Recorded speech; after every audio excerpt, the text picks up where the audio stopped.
మిత్రులారా, ప్రజాపాలన ప్రగతి ప్రణాళిక కార్యక్రమంలో భాగంగా షేర్లింగంపల్లి శాసనసభ నియోజకవర్గ పరిధిలో మీ అభిమాన నాయకుడు నిత్యం మీ సమస్యల పట్ల చిత్తశుద్ధితో పనిచేస్తున్న స్థానిక శాసనసభ్యులు అరికపూడి గాంధీ గారి సభాధ్యక్షతన ఈ అభివృద్ధి కార్యక్రమాల ప్రణాళికను ఏర్పాటు చేసి ఈ కార్యక్రమంలో నాతో పాటు రంగారెడ్డి జిల్లా ఇన్ఛార్జి మంత్రివర్యులు మిత్రులు దుద్దిల్ల శ్రీధర్ బాబు గారిని, మాజీ మంత్రివర్యులు శాసన మండలి చీఫ్ విప్ పట్నం మహేందర్ రెడ్డి గారిని, రాజ్యసభ సభ్యులు పెద్దలు వేం నరేందర్ రెడ్డి గారిని, మరో రాజ్యసభ సభ్యులు యువమిత్రుడు అనిల్ కుమార్ యాదవ్ గారిని,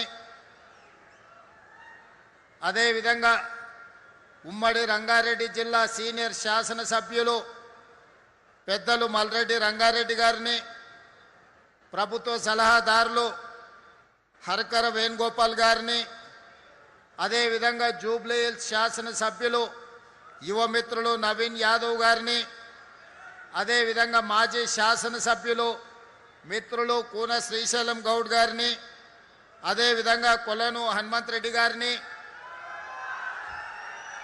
ముఖ్యంగా కార్పొరేటర్గా భార్యాభర్తలు ఇద్దరు నిత్యం మీకు అందుబాటులో ఉండి సేవలు అందించిన మిత్రులు జగదీష్ గౌడ్ గారిని, అదేవిధంగా కార్పొరేషన్ చైర్పర్సన్ బండి రమేష్ గారిని, అదేవిధంగా మేడ్చల్ నియోజకవర్గ నాయకులు వజ్రేష్ యాదవ్ గారిని, అదేవిధంగా రంగారెడ్డి జిల్లా అధ్యక్షులు చల్లా నరసింహారెడ్డి గారిని, మరో కార్పొరేషన్ చైర్పర్సన్ రఘునాథ్ యాదవ్ గారిని, అదేవిధంగా జర్రిపేట జైపాల్ కార్పొరేషన్ సభ్యులు, వేదిక మీద ఉన్న ప్రజాప్రతినిధులందరూ, ప్రభుత్వ ఉన్నతాధికారులు, ముఖ్యంగా మున్సిపల్ కార్పొరేషన్, రెవెన్యూ శాఖ, పంచాయతీరాజ్ శాఖకు సంబంధించిన అధికారులు, ప్రాణ సమానులైన సైబరాబాద్ నగరపాలక ప్రాంతం నుంచి వచ్చేసిన వేలాది మంది మా ఆడబిడ్డలకు, మా సోదరులందరికీ మనస్ఫూర్తిగా ధన్యవాదాలు, అభినందనలు తెలియజేస్తున్నా. సంతోషం. నిన్ననే మల్కాజ్గిరి నగరపాలక సంస్థ సమావేశంలో మా అధికారులకు సూచన చేసిన, నేను ఎక్కడ సమావేశం ఏర్పాటు చేసినా, ఏ అభివృద్ధి కార్యక్రమంలో పాల్గొన్నా, నేను మాట్లాడే వేదికకు కుడివైపున మా ఆడబిడ్డలందరూ నాకు కనిపించాలని నిన్న ఆదేశాలు ఇచ్చిన, ఈరోజు వేలాది మంది మా ఆడబిడ్డలు కుడివైపున ఉన్నారు, సంతోషంగా చేయి ఊపుతున్నారు. మేమందరం వచ్చినామన్నా నీకు అండగా నిలబడతాం, ఇక నువ్వు ధైర్యంగా ఉండు, ప్రభుత్వాన్ని నడుపు అని. అందుకే మిత్రులారా, ఇవాళ మీ సమక్షంలో ఒక్క విషయం నేను మీతో పంచుకోదలుచుకున్నా. ఈనాడు దేశంలో 140 కోట్ల జనాభా, 29 రాష్ట్రాలు, కేంద్ర పాలిత ప్రాంతాలు ఉన్న ఈ దేశంలో 6 పెద్ద నగరాలు ఉన్నాయి. ఢిల్లీ, ముంబై, బెంగళూరు, కలకత్తా, చెన్నై, హైదరాబాద్. ఈ 4 మహానగరాలే భారతదేశం యొక్క ఆర్థిక వ్యవస్థను ఈరోజు నడిపిస్తున్నాయి. ఢిల్లీలో భారత ప్రధానమంత్రి నుంచి మొదలు పెడితే సుప్రీంకోర్టు చీఫ్ జస్టిస్, రాష్ట్రపతి వరకు ప్రముఖులందరూ ఢిల్లీ నగరంలోనే ఉంటారు. కానీ ఈనాడు ఢిల్లీ నగర పరిస్థితి ఏందో మీరు ఒక్కసారి ఆలోచన చేయండి. ఢిల్లీ నగరంలో జరుగుతున్న అభివృద్ధిని, ఆ ప్రాంత వాతావరణ కాలుష్యాన్ని నియంత్రించకపోవడం వల్ల ఈనాడు పాఠశాలలు బంద్, ప్రభుత్వ కార్యాలయాలు బంద్, పార్లమెంటు బంద్, ప్రధానమంత్రి ఆఫీస్ కూడా ఈరోజు బంద్ పెట్టి కాలుష్యాన్ని ఎదుర్కోలేక ఈరోజు ఢిల్లీనే పడావు పెట్టే పరిస్థితి ప్రధానమంత్రి నివసిస్తున్న ఢిల్లీకి ఈరోజు దాపురించింది. అదేవిధంగా ముంబై నగరం ప్రపంచ దేశాల ఆర్థిక వ్యవస్థను ఈనాడు ముంబై నగరం శాసిస్తుంది. ఈ దేశ ఆర్థిక వ్యవస్థ మొత్తం ముంబై నుంచే నడుస్తుంది. అలాంటి ముంబై ఈరోజు ట్రాఫిక్ జామ్లే కాదు, వర్షాలు వస్తే గంటల కొద్ది రోడ్ల మీదనే నిలిచిపోయే పరిస్థితి. ఈరోజు 10 ఫీట్ల ఎత్తున ముంబైలో వర్షాలు వస్తే నీళ్లు నిలబడే పరిస్థితి. ఇవాళ ముంబై నగరంలో స్లమ్స్తో పాటు అక్కడ నివసించలేని పరిస్థితి, ట్రాఫిక్లో గంటల కొద్ది ఇరుక్కుపోయే పరిస్థితి. వర్షం వస్తే కార్లలో కాదు పడవల్లో ప్రయాణం చేయాల్సిన పరిస్థితి ఈనాడు ముంబై నగరానికి దాపురించింది. అదేవిధంగా ఐటీ అభివృద్ధికి పేరు బెంగళూరు నగరం. కానీ ఇవాళ ఇంట్లో నుంచి బయలుదేరితే ఎయిర్పోర్ట్కి ఎప్పుడు చేరుకుంటామో, లేదా ఎయిర్పోర్ట్ నుంచి బయలుదేరితే కార్యాలయానికి ఎప్పుడు చేరుకుంటామో తెలియని పరిస్థితి. ఇవాళ బెంగళూరులో ఉన్న ట్రాఫిక్ సమస్య వల్ల పెద్ద పెద్ద కంపెనీలు ఈనాడు అక్కడి నుంచి తరలి వచ్చి హైదరాబాదు నగరంలో ఈరోజు ప్రారంభించుకుంటున్నారు. పోయిన సంవత్సరం చూసినాం చెన్నై నగరంలో వర్షాలు వస్తే అపార్ట్మెంట్స్, కాలనీలు, మొత్తం ప్రభుత్వ కార్యాలయాలు వర్షపు నీళ్లతో నిండిపోయి వారం 10 రోజులు చెన్నై నగరంలో నీళ్లలో పడవలలో ప్రయాణం చేయాల్సిన పరిస్థితి. కలకత్తా గురించి నేను చెప్పాల్సిన పరిస్థితి లేదు. ప్రాణాలతో బయటికి పోతే తిరిగి వస్తారా లేదా అన్నంత పరిస్థితి, శాంతి భద్రతల పరిస్థితి కలకత్తా నగరంలో ఉంది. అందుకే ఈనాడు మరి 5 నగరాల నుంచి మనం నేర్చుకోవాల్సిన పాఠం, గుణపాఠం ఉన్నదా లేదా మన రాష్ట్ర ప్రజలు ఆలోచన చెయ్యాలి. అందుకే ఈ నగరాలలో ఉన్న సమస్యను, అక్కడ ఉన్న తీవ్రతను అర్థం చేసుకొని తెలంగాణలో మన ప్రభుత్వం ఏర్పడిన తర్వాత ప్రజాపాలనలో భాగంగా తెలంగాణ రాష్ట్రానికి భవిష్యత్ తరాలకు ఏది అవసరమో ప్రపంచ స్థాయి నిపుణులతో మిత్రులు శ్రీధర్ బాబు గారి ఆధ్వర్యంలో ఎక్స్పర్ట్స్ కమిటీని అపాయింట్ చేస్తే ఆ experts committee Telangana rising 2047 policy డాక్యుమెంట్ను అందించడమే కాకుండా ఔటర్ రింగ్ రోడ్డు లోపల ఈనాడు 160 కిలోమీటర్ల ఔటర్ రింగ్ రోడ్డు దేశంలో ఏ నగరానికి లేదు, ప్రపంచంలోనే కొన్ని నగరాలకు ఉండొచ్చు. అంత గొప్ప ఔటర్ రింగ్ రోడ్డు, అంతర్జాతీయ ఎయిర్పోర్టు ఈనాడు మన నగరానికి ఉన్నది. ఆ ఔటర్ రింగ్ రోడ్డు లోపల 1,34,00,000 జనాభా తెలంగాణ నుంచే కాదు, ఇతర జిల్లాల నుంచి, ఇతర రాష్ట్రాల నుంచి, ఇతర దేశాల నుంచి ఉద్యోగ ఉపాధి అవకాశాల కోసం లక్షలాదిగా తరలి వస్తున్నారు. ప్రతి సంవత్సరం 3% జనాభా వేగంగా విస్తరిస్తున్నది మన ఈ మహానగరంలో. మరి మహానగరం హైదరాబాద్ మున్సిపల్ కార్పొరేషన్ అని ఒక్క మున్సిపల్ కార్పొరేషన్ ఉండే. మేడ్చల్ పోతే గ్రామ పంచాయతీలు, మున్సిపాలిటీలు, మున్సిపల్ కార్పొరేషన్లు, జిహెచ్ఎంసి, 4 రకాల పరిపాలన. సర్పంచ్కు మున్సిపల్ చైర్మన్కు సఖ్యత ఉండదు. మున్సిపల్ చైర్మన్కి అక్కడుండే బోడుపల్లి మేయర్కు సఖ్యత ఉండదు. అక్కడుండే మేయర్కు హైదరాబాద్ మేయర్కి పరిచయమే ఉండదు. ఎవరి అనుమతులు వాళ్ళయే, ఎవరి పన్నులు వాళ్ళయే. నీళ్ళకు కష్టం వస్తే ఏడికి వాళ్ళనో తెలియదు. వర్షం వస్తే నీళ్లు నిలబడితే ఎవరిని అడగాలనో తెలియదు. డ్రైనేజీ లీక్ అయితే ఎవరికి చెప్పుకోవాలనో తెలియదు. చెత్త మురిగిపోతే ఎవరితో మాట్లాడాలనో తెలియదు. కరెంటు కట్ అయితే ఎవరికి చెప్పాలనో తెలియని పరిస్థితి. అందుకే తాగే నీళ్ళ కోసం కావచ్చు, వేసే చెత్త కోసం కావచ్చు, వేసుకునే రోడ్ల కోసం కావచ్చు, అండర్ గ్రౌండ్ డ్రైనేజ్ కావచ్చు, మున్సిపల్లో ప్రతి పని క్రమ పద్ధతిలో అభివృద్ధి జరగాలి అంటే ఏమి చెయ్యాలి అని మేము నిపుణులను అడిగినాం. ఆ నిపుణులందరూ కలిసి ఒక సలహా ఇచ్చిండ్రు. ఈ కోర్ అర్బన్ రీజియన్ ఏదైతే ఉందో క్యూర్ ప్రాంతం, ఔటర్ రింగ్ రోడ్డు లోపల 2100 స్క్వేర్ కిలోమీటర్లను 3 కార్పొరేషన్లుగా విడదీయండి. ముఖ్యంగా సైబరాబాద్ కార్పొరేషన్ అంతర్జాతీయ స్థాయిలోనూ పేరు గడిస్తుంది. ఈరోజు అమెరికాలో ఉండే సిలికాన్ వ్యాలీకి ఎంత పేరుందో మన సైబరాబాద్ కూడా అంతే పేరుంది. ఇవాళ మన రాష్ట్రం నుంచి ఎగుమతులు అవుతున్న ఐటీ విలువ 60% ఈ సైబరాబాద్నే ఉంది. ఇవాళ భారతదేశంలో ఐటీ ఉత్పత్తుల ఎగుమతిలో 16.77% మనమే మన సైబరాబాద్ నుంచే ఈరోజు దేశ ఆర్థిక వ్యవస్థలో మనం ఈరోజు మన కంట్రిబ్యూషన్ ఉన్నదని నేను తెలియజేస్తున్నా.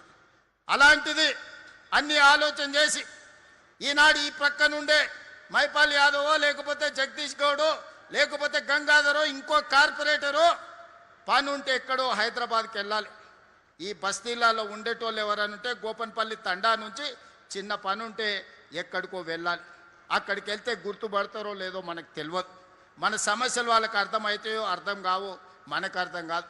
అందుకే ఆలోచన చేసి ఒక పద్ధతి ప్రకారం ఈనాడు గ్రేటర్ హైదరాబాద్ మున్సిపల్ కార్పొరేషన్ ఒక పక్కన 150 డివిజన్లతోటి ఈనాడు సైబరాబాద్ మున్సిపల్ కార్పొరేషన్ 76 డివిజన్లతోని సైబరాబాద్ మహానగరపాలిక సంస్థను పెట్టుకున్నాం.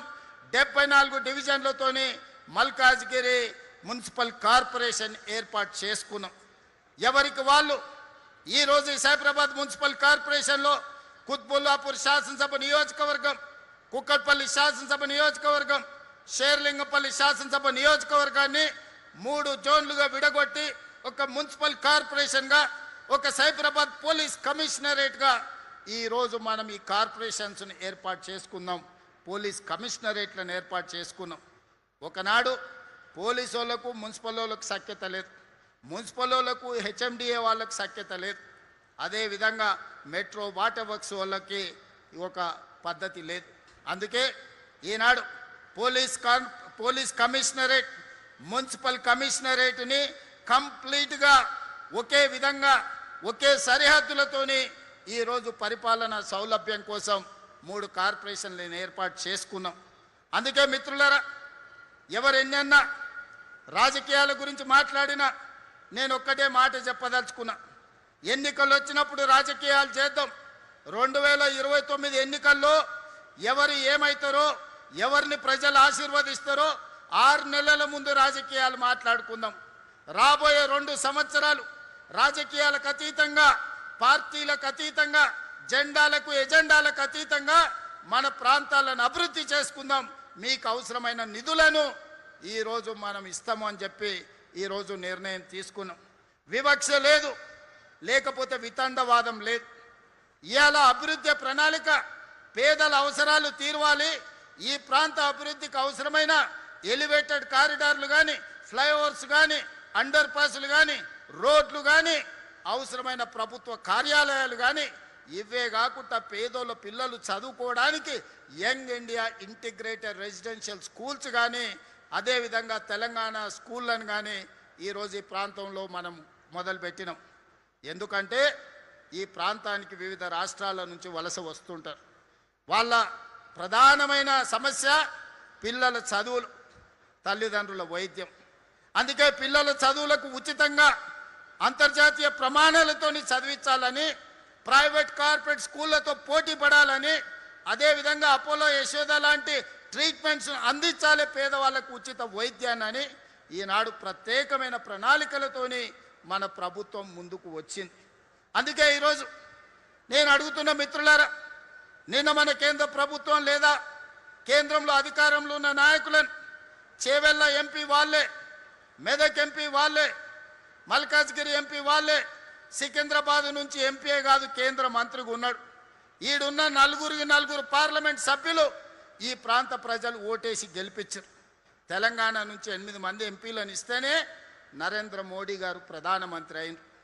నేను ఇవాళ అడుగుతున్నా, ప్రజలు మీకు ఓట్లేసి గెలిపించి ఢిల్లీకి పంపిస్తే మోడీని అడిగి మెట్రోని తెచ్చే తెలివితేటలు మీకు లేవా? రీజనల్ రింగ్ రోడ్కు నిధులు అడగాల్సిన అవసరం లేదా? గోదావరి నదీ జలాలు హైదరాబాద్ నగరానికి తాగడానికి నిధులు తీసుకురావాల్సిన అవసరం లేదా? సింగూరు నదీ జలాలను హైదరాబాద్కి తేవాల్సిన అవసరం లేదా? వీటి మీద మీరు మోడీ గారిని అడగరా? మూసీ నది ప్రక్షాళన కోసం కేంద్ర ప్రభుత్వం నుంచి అనుమతులు తీసుకురమ్మంటే అది చేత కాదు. కానీ ఈడుండి పొంకనాలు కొడుతున్నారు. ఆయన పెద్ద మనిషి కిషన్ రెడ్డి వెనకటికి ఎవరో చెప్పిండట, పొంకనాల పోసిగానికి 3 ఎడ్లుంటే 36 దొడ్లున్నాయని. అయ్యా కిషన్ రెడ్డి, నువ్వు ఎంత మొనగానువో ఎంత లడాయికోతో తెలంగాణ వాళ్ళందరికీ తెలుసు. నీ తెలివితేటలు ఆపేయి. మోడీ గారిని అడుగు. ప్రాణహిత చేవెళ్ల మీద తుమ్మిడేటి ప్రాజెక్టు మహారాష్ట్ర ముఖ్యమంత్రి మనతో చర్చించడానికి రాకుండా అడ్డుపడుతున్నది మీరు కాదా? ఈరోజు గోదావరి నుంచి ఈ నగరంలో విస్తరిస్తున్న జనాభాకు 20 టీఎంసీల తాగునీళ్లు తేవాలని పనులు ప్రారంభిస్తే ఆ నిధులు రాకుండా అడ్డుకుంటున్నది మీరు కాదా?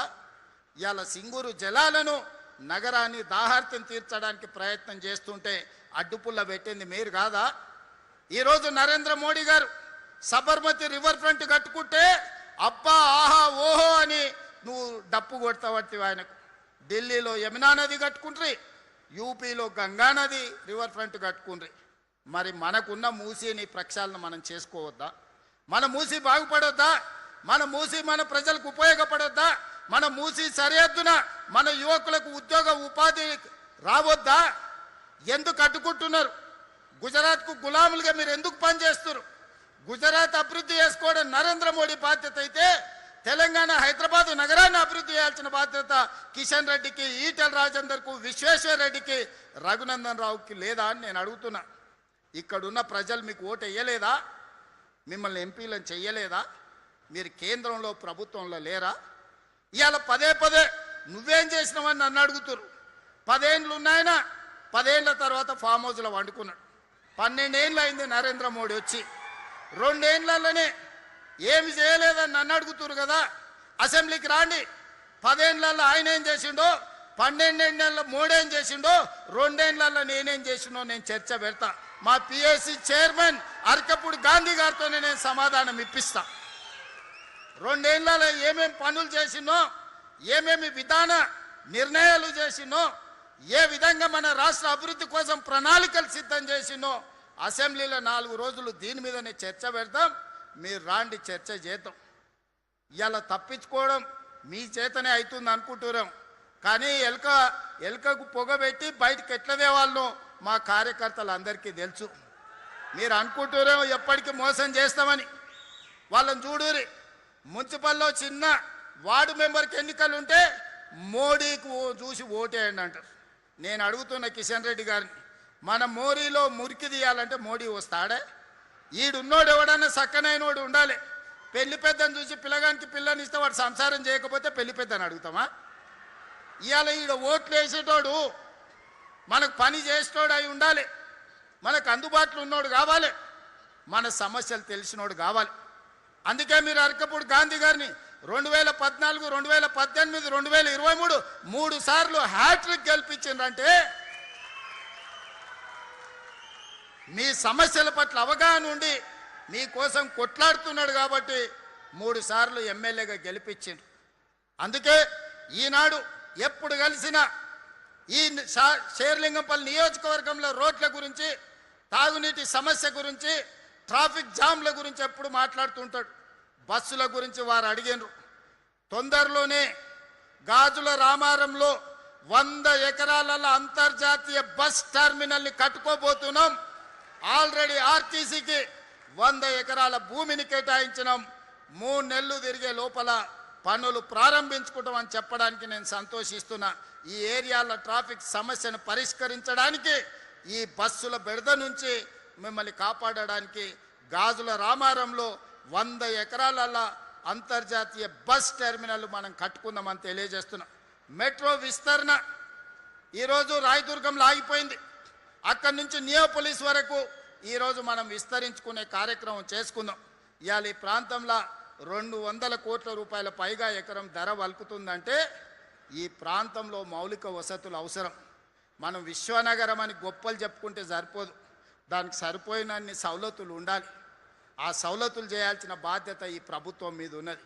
అందుకే ఈనాడు Cyberabad police commissionerate, Cyberabad municipal commissionerate మీకోసం ప్రత్యేకంగా అద్భుతమైన నెట్ జీరో కార్యాలయాలను కట్టించి ఈరోజు మున్సిపల్ కార్పొరేషన్ ఆఫీస్ అంటే ఒక ఐటీ కార్పొరేట్ ఆఫీస్ లెవెల్లో ఉండాలి.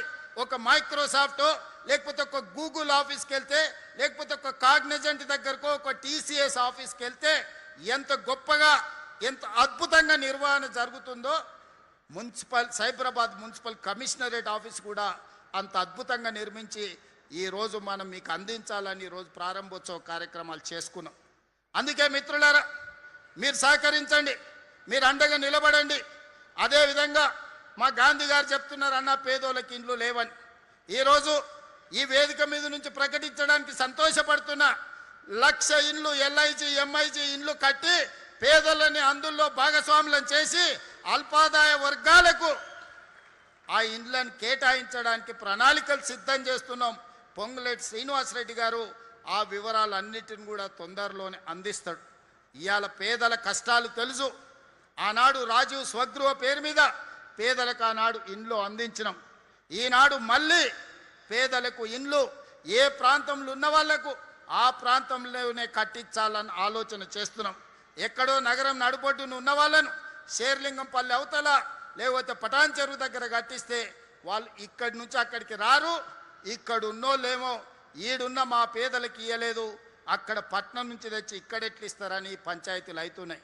అందుకే మిత్రులారా, ఏ ప్రాంతానికి ఆ ప్రాంతంలో ప్రభుత్వ భూములను సేకరిస్తున్నాం, కబ్జాల నుంచి విడిపిస్తున్నాం. అక్కడ పేదలకు ఎల్ఐజీ ఎంఐజీ ఇండ్లు కట్టించడానికి ప్రణాళికలు సిద్ధం చేస్తున్నాం. అదేవిధంగా ఇంటిగ్రేటెడ్ స్కూల్స్ నర్సరీ నుంచి 12th క్లాస్ వరకు నాణ్యమైన విద్యను అందించడమే కాదు, ఉదయమే చాలామంది పనులు చేసుకోవడానికి బయటకు వెళ్తుంటారు తల్లిదండ్రులు. పిల్లలకు టిఫిన్ తయారు చేయాలన్నా వాళ్ళకి సమయం సరిపోదు. అందుకే మా అక్కలకు అండగా నిలబడడానికి మీ పిల్లలకు ఉదయం పాఠశాలల్లో బ్రేక్ఫాస్ట్ ఇవ్వడమే కాదు, ప్రతిరోజు పాలు ఇవ్వాలి, రాగి జావా ఇవ్వాలని ఈరోజు ప్రణాళికలు సిద్ధం చేస్తున్నాం. మధ్యాహ్నం పూట సన్న బియ్యంతో సంటి పిల్లలకు అన్నం పెట్టడానికి ఈరోజు రాష్ట్ర ప్రభుత్వం ముందుకు వస్తున్నది. మా అక్కల కష్టాలు సగానికి సగం మేము తీరుస్తే మిగతాది మహాలక్ష్మి పథకం ద్వారా ఆర్టీసీ బస్సుల్లో ఉద్యోగ ఉపాధికి నెలకు 10,000 మిగులుతున్నాయి మా అక్కలకు బస్ కిరాయి పైసలు. ఏమక్క, ఈ 2.5 ఏళ్ళల్లో ఎవరైనా ₹1 అడిగినరా మిమ్మల్ని? ప్రారంభించినాడే నేను చెప్పిన, బస్సు బాజాబ్తా చేయి పెట్టి తాగాల్సిందే, అక్కలు అడిగిన దగ్గర దించాల్సిందే అని చెప్పిన. ఎవరైనా మిమ్మల్ని పైసలు అడిగితే బస్ టికెట్ జేబులో మీ సోదరుడి ఫోటో పెట్టుకొని మా తమ్ముడు పట్నం వాళ్ళు ఉంటాడు తెచ్చుకోపోండి అని నా ఫోటో చూపించమని చెప్పిన. ఇవాళ మా అక్కలు చెప్పాలి, 2.5 ఏళ్ళల్లో 10,000 కోట్లు మీ బస్ కిరాయిల కోసం ఈరోజు ఆర్టీసీకి మనం చెల్లించినాం. ఒకనాడు నష్టాలలో ఉన్న ఆర్టీసీ ఇవాళ లాభాలలోకి వచ్చింది. 50,000 మంది కార్మిక కుటుంబాలను మీ ప్రయాణం వల్ల ఈరోజు ఆదుకోవడం జరిగింది. పెట్రోల్ బంకులు ఇచ్చినాం, బస్సులలో ఉచిత ప్రయాణమే కాదు, మహిళా సంఘాలకు ఇవాళ 1000 బస్సులు కొనిచ్చినాం. మీరు బస్సు యజమానులుగా ఇవాళ ఆడబిడ్డలు ఆర్టీసీకి బస్సులను పెట్టారు. అదాని అంబానీలు సోలార్ విద్యుత్ అంటారు, ఇవాళ 1000 మెగావాట్లు మా అక్కలకి ఇచ్చినాం. అదాని అంబానీలతో పోటీ పడుతున్నారు. ఇవాళ పెట్రోల్ బంకులు అంటే రిలయన్స్ అంటారు, కానీ మా అక్కలకు పెట్రోల్ బంకులు ఇచ్చినాం నడిపించుకునే విధంగా. అంతెందుకు, hitech city, Microsoft, Infosys, Wipro, Cognizant లేకపోతే గూగుల్ లాంటి సంస్థలు హైటెక్ సిటీ చుట్టుముట్టుతా ఇవే కదా. ఇందిరా మహిళా శక్తి స్టాల్స్ 3.5 ఎకరాలలో 150 స్టాల్స్ 1000 కోట్ల భూమి ఆడబిడ్డలకు ఇచ్చి ఐటీ కంపెనీలతో పోటీ పడే విధంగా అమెజాన్ వెబ్సైట్లో మా ఆడబిడ్డలు తయారు చేసే ఉత్పత్తి వస్తువులను ఈరోజు ఆన్లైన్లో అమ్మే ఆత్మగౌరవం మా ఆడబిడ్డలకు వచ్చింది. నేను ఆనాడే చెప్పిన, 1 కోటి మంది మహిళల్ని కోటీశ్వరులను చేసే వరకు నిద్రపోయేదే లేదు. ఆడబిడ్డ అంటే కోటీశ్వరాలు కావాలి, కుటుంబ సభ్యులను కాపాడుకోవాలి అని ఈరోజు ప్రణాళికలు సిద్ధం చేసినాం. 2034కు $1 ట్రిలియన్ ఎకానమీకి తెలంగాణ రాష్ట్రాన్ని తీసుకెళ్ళాలి. 2047కి $3 ట్రిలియన్ ఎకానమీ ముందుకు వెళ్ళాలి అని ప్రణాళికలు చేసినాం. అక్కడికి వెళ్ళాలంటే మా ఆడబిడ్డలు 1 కోటి మంది కోటీశ్వరులు కావాలి. ఇవాళ ఆడబిడ్డలకు అండగా నిలబడే ప్రభుత్వం ఇది, ఆడబిడ్డల ఆశీర్వాదంతో ఏర్పడ్డ ప్రభుత్వం ఇది. అందుకే ఈ ప్రభుత్వంలో మొదటి ప్రాధాన్యత ఆడబిడ్డలకు ఉంటుంది, రెండో ప్రాధాన్యత మా నిరుద్యోగ యువకులకు ఉంటుంది. అందుకే young India skills university, young India sports university, young India integrated residential schools పెట్టి సంవత్సరానికి 27,000 కోట్ల రూపాయలు పేదల విద్య కోసం ఖర్చు పెడుతున్న ప్రభుత్వం, 8% నిధులు ఇచ్చిన ప్రభుత్వం దేశంలోనే తెలంగాణ ప్రభుత్వం అని ఈరోజు నేను గొప్పగా చెప్పదలుచుకున్నా. అందుకే ఈనాడు కిషన్ రెడ్డి గారికి, చంద్రశేఖరరావు గారికి నా విజ్ఞప్తి ఒక్కటే, చేతనైతే సహకరించండి, మీ అనుభవంతో సూచన చేయండి. లేకపోతే మీ అబద్ధాలతో, మీ అవినీతితో, మీ అహంకారంతో ఈ తెలంగాణ అభివృద్ధిని అడ్డుకోకండి. మీ చీకటి ఒప్పందాలు, మీ గూడు పుటానీలు తెలంగాణ యువత గమనిస్తూనే ఉన్నారు. ఇవాళ ఎప్పుడు అభివృద్ధి కోసం నేను పోయి ఢిల్లీలో కలిసి వచ్చినా 3 రోజుల తర్వాత కిషన్ రెడ్డి పోయి కలుస్తాడు. నేను ప్రధానమంత్రిని కలిస్తే వెనకంగానే ప్రధానమంత్రిని కలుస్తాడు. నేను అర్బన్ డెవలప్మెంట్ మినిస్టర్ని కలిస్తే 3 రోజుల తర్వాత కలుస్తాడు. నేను రైల్వే మినిస్టర్ని కలిస్తే 3 రోజుల తర్వాత పోయి కలుస్తాడు. నేను కలుద్దాం రమ్మంటే రాడు. నేను కూర్చొని వాళ్ళని ఒప్పించి మెప్పించి ఒక దారిలోకి పట్టుకొస్తే మన మంచి కాసిన పాలలో ఉప్పేసినట్టు పోయి చెప్తాడు, నువ్వు ఇస్తావు అంటే ఆయనకు పేరు వస్తుంది, మళ్ళీ వాళ్ళ ప్రభుత్వం వస్తుంది, నువ్వు చెయ్యకని పోయి కాళ్ళలో కట్టబెడుతుంటాడు ఈ కిషన్ రెడ్డి. ఇట్లాంటి బుద్ధులు మానుకోండి కిషన్ రెడ్డి గారు. ఈ తెలంగాణ ప్రజలు గమనిస్తున్నారు. తెలంగాణ అభివృద్ధికి అడ్డం పడ్డావంటే, తెలంగాణ అభివృద్ధికి అడ్డం పడ్డానికి పుట్టగతులు లేకుండా తెలంగాణ రాష్ట్రంలో ప్రజలు తీర్పిస్తారు. మళ్ళీసారి మీరు ఒక్కరు కూడా బతికి బట్టగట్టి ఢిల్లీకి ఊరు. అందుకే ఈనాడు ఇంత మంచి కార్యక్రమం, అభివృద్ధి కార్యక్రమాల్లో భాగంగా మీరందరు ఇక్కడికి వచ్చిండ్రు. మీ ఇప్పటి వరకు గాంధీ గారు చాలా ఇంకా చిట్టా చదివేండు. నేను ఒక మాట ఇస్తున్న వారికి, ఒక్కొక్కటిగా కాకుండా 6 నెలల ఈ పనులన్నీ ఒక కొలిక్కి తీసుకురాండి, మళ్ళా 6 నెలలకి ఇక్కడికి వస్తా, నువ్వు అడిగిన అన్నీ ఇచ్చే బాధ్యత నాది. ఎందుకంటే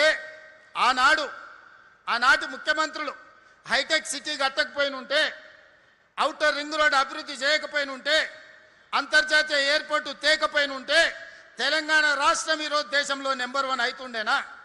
ఆనాటి ముఖ్యమంత్రులు దూరదృష్టితోని ప్రధానమంత్రి పివి నరసింహారావు గారు, మన్మోహన్ సింగ్ గారు మన రాష్ట్రానికి, హైదరాబాద్ నగరానికి నిధులు ఇవ్వడమే కాకుండా అనుమతులు ఇవ్వడంతో ఈరోజు మనం ప్రపంచంతో పోటీ పడుతున్నాం. అందుకే విజ్ఞతతోని రాజకీయాలకు అతీతంగా మన ప్రాంతాన్ని అభివృద్ధి చేసుకుందాం, మెట్రో విస్తరించుకుందాం, మూసి ప్రక్షాళన చేసుకుందాం, రీజనల్ రింగ్ రోడ్ కట్టుకుందాం, రేడియల్ రోడ్ వేసుకుందాం, పేదలకు ఇండ్లు కట్టిద్దాం, పేదలకు వైద్యాన్ని అందిద్దాం, పేదల పిల్లలకు విద్య ఇప్పిద్దాం. తద్వారా ఈ తెలంగాణ అభివృద్ధి చెందిన తెలంగాణగా మారుతుంది. ఆనాడు వాళ్ళు విధ్వంసం చేస్తే ఈనాడు తెలంగాణను వికాసం వైపు నడిపించడానికి మన ప్రభుత్వం పనిచేస్తుంది. నిండు మనసుతోని మీరు ఆశీర్వదించండి. రాబోయే 24 నెలలు నిరంతరం రోజుకు 18 గంటలు పనిచేసి అభివృద్ధి చేసే బాధ్యత మాది. ఆఖరి 6 నెలలు ఎన్నికల కోసం, రాజకీయాల కోసం వస్తాం. ఆనాడు ఈ ప్రాంతంలో జరిగిన అభివృద్ధి, షేర్లింగంపల్లి 5-6 అసెంబ్లీలు అయితే రాబోయే రోజుల వేదిక మీద ఉన్న మిత్రులందరికీ టికెట్లు ఇచ్చే బాధ్యత నాది. వాళ్ళందరినీ గెలిపించుకునే బాధ్యత అరికపూడి గాంధీది, పట్నం మహేందర్ రెడ్డిది, శ్రీధర్ బాబు గారిది. మెరికల్ లాంటి నాయకులు వేదిక మీద ఉన్నారు. వాళ్ళందరికీ ఎమ్మెల్యేలై సేవ చేయాలన్న ఆలోచన ఉంది. రేపు షేర్లింగంపల్లి, కుక్కట్పల్లి, కుత్బుల్లాపూర్లోనే ఈ 3 కనీసం 10 నియోజకవర్గాలు అవుతాయి. సీట్లు పెరుగుతాయి. వేదిక మీద ఉన్న వాళ్ళందరికీ సీట్లు ఇచ్చే బాధ్యత కాంగ్రెస్ పార్టీ తీసుకుంటుంది. ఎవరు టికెట్ రాదని ఆందోళన చెందకండి, ప్రజలలో ఉండండి, బస్తీ బాట పట్టండి. పేదల అభివృద్ధి కోసం, పేదల సంక్షేమం కోసం, మీ ప్రాంత నిధుల కోసం పనిచేయండి. మీ బీఫామ్ మీకు ఇంటికి తెచ్చిచ్చే బాధ్యత మీ సోదరుడిగా నేను తీసుకుంటాను తెలియజేస్తూ మీ అందరి దగ్గర సెలవు తీసుకుంటున్నా. ధన్యవాదాలు మిత్రులారా.